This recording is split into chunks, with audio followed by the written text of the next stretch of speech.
Ladies, alam nyo ba na may mga pananalita kayo na gustong-gusto, nakaka-inlove sa mga kalalakihan? Hello guys! So, ang topic natin for today, eto, mga salita na napakasarap sa pandinig ng mga kalalakihan. So, kung gusto mong malaman ang mga ito, panoorin mo ang video na ito. So, without further ado,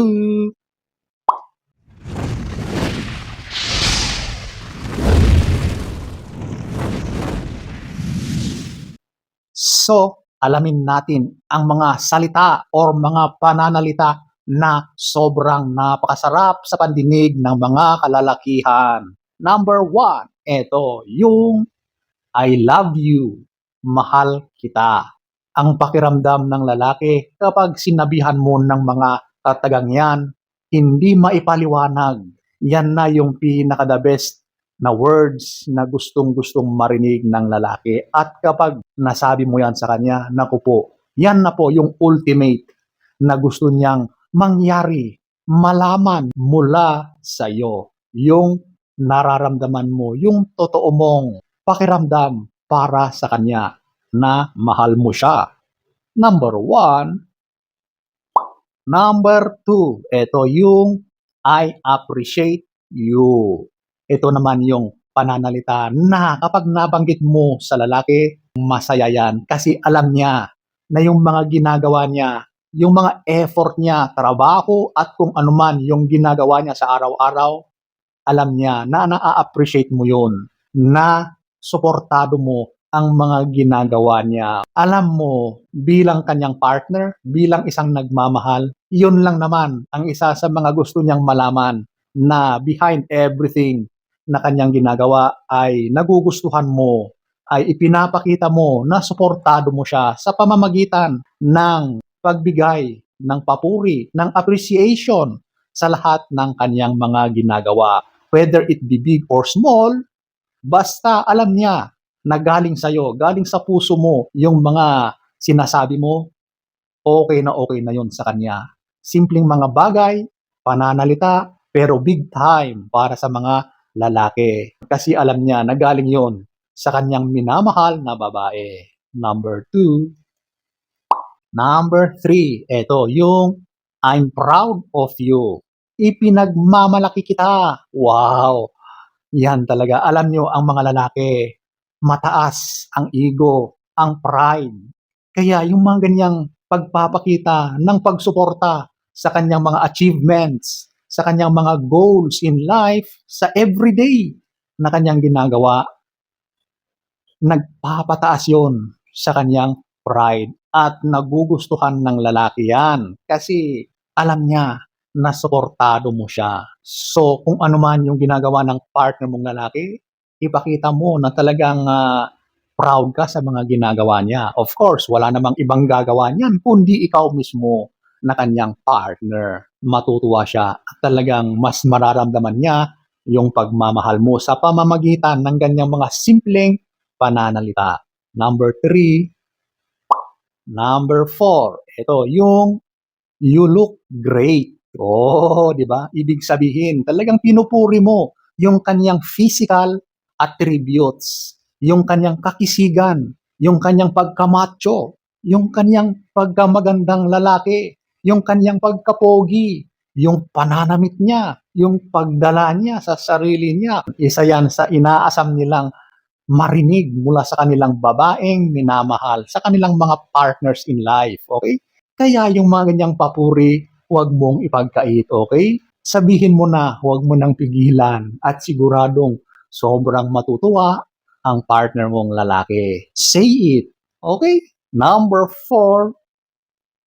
Number 5, eto, I trust you. Wow, so may tiwala ako sa iyo. Aba, alam mo, yung mga ganyang pananalita, parang ibinibigay mo na yung responsibility doon sa lalaki. Kasi parang ipinapaubaya mo, bahala ka na, nagtitiwala ako sa iyo.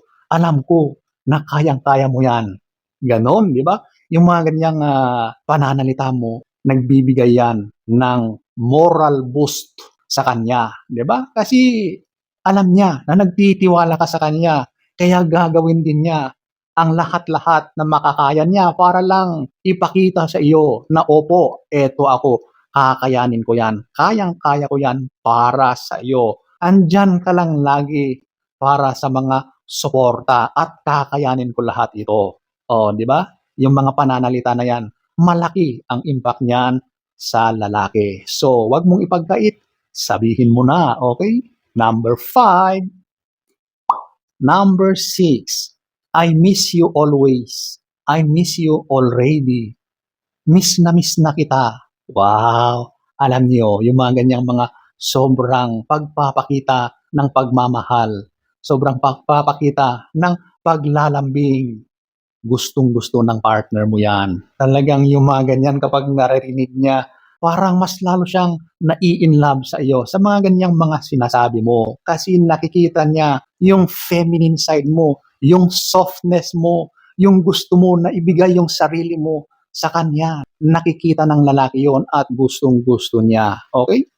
Yung mga katangian na yan, yung pag-submit mo sa kanya bilang babae, bilang partner niya, mas na-appreciate niya at siguradong mas mamahalin ka kapag ganyan ang mga ipinapakita mo at mga sinasabi mo sa kanya. Okay? So ayan po ang number 6. Number 7, I feel safe. Alam mo ang lalaki, wala naman silang hinahangad kundi proteksyonan ang kanilang minamahal. Ibigay yung talagang proteksyon para maging safe ang kanilang minamahal sa piling niya. Kaya yung mga pagsasabi mo na ramdam ko na ako ay safe sa piling mo, very big boost yun sa kaniyang pakiramdam bilang tunay na lalaki, bilang lalaki na magbibigay ng proteksyon sa kaniyang family, sa kaniyang minamahal. Ganun po yun. So yung mga ganyang pananalita is a very big boost, ego boost sa part ng lalaki. Ibig sabihin ay safe ka sa feeling niya, di ba? Ang sweet. Number 7. Number 8, you make me laugh. Alam mo, yung mga ganyan, louder, yung pagtawa, sobrang nagbibigay yan ng light moments, ng magagandang mga feeling sa atin, mapababae man yan or lalaki. Kaya kapag sinabihan ka na napapatawa mo ako, nakakatawa ka, napakagandang compliment yun. At kapag sinabi mo yan sa partner mong lalaki, sigurado na happy yan. Gusto niya yung mga sinasabi mo. At least sa kanyang small little ways or sa kanyang mga pamamaraan, ay napapatawa ka niya. Hindi kailangang ikaw ay isang joker or komedyante para mapatawa mo ang iyong minamahal. Just do it in your own simple ways. Sigurado na tawa rin yan, di ba? Kahit yung mga corny nga tumatawa tayo, di ba? Kasi nakakatawa naman. At alam mo, yung louder talagang kapag araw-araw kayong tumatawa, mas nagpapatibay yan sa samahan ng magkapareha. Mas tumitibay pa ang iyong samahan bilang magpartner dahil sa mga tawanan. Number 8.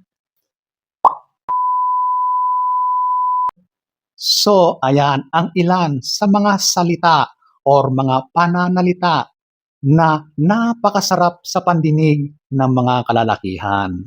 So, sana ay nagustuhan nyo ang ating topic for today. Next story time, don't forget to subscribe